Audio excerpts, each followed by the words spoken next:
Well, a busy night in the weather department, more rain on the way, lots of activity in the tropics. Meteorologist Jason Mikell running back and forth between the weather center and the weather board.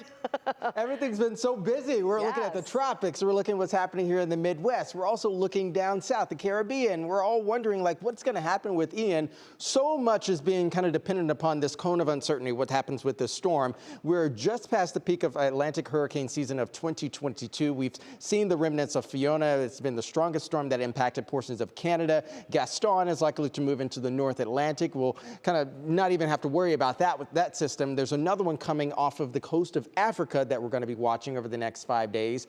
But also, all eyes again are focused on what happens in the Caribbean when it comes to Ian and how it is expected to strengthen. Now, I do want to come in a little bit closer here and also show you where this area of low pressure is kind of trending in the eastern portions of the Atlantic. This could be what we are likely to name Julia if it grows towards tropical depression strength. That is likely going to happen over the next 3-4 days. Not really showing a whole bunch of organization at this moment, but we want to come back over and see what's happening as far as Ian is concerned, because there's already hurricane warnings, tropical storm warnings you can see across Cuba. Tropical storm watch down to the south, and also Key West is now under a tropical storm warning.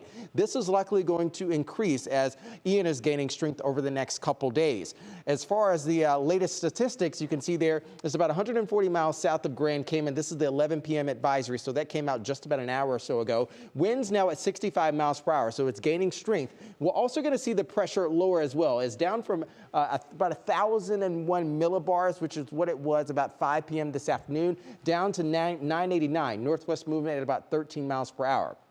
Now, once it crosses over Cuba, what we will see here is likely this storm kind of digress a little bit, so it'll likely kind of lose a little bit of its steam as it's going over land and losing that impact from the warm ocean waters. But you can see where the path is going to strengthen. Once it gets past Cuba, strengthen to a Category 3, likely to a 4.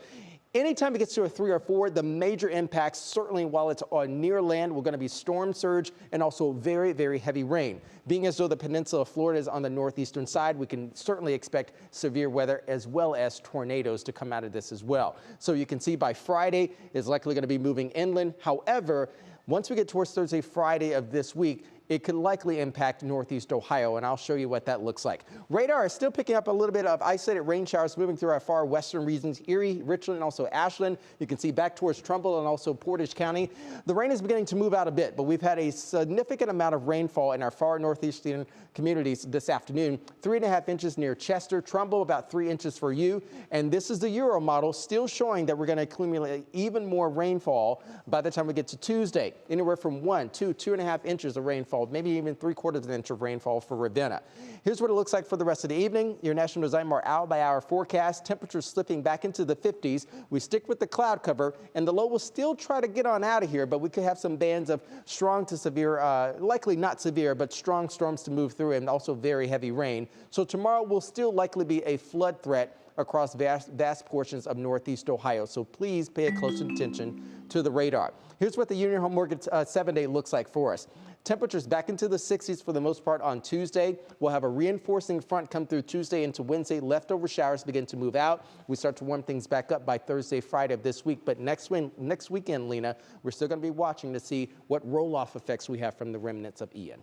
Okay, thanks so much, Jason.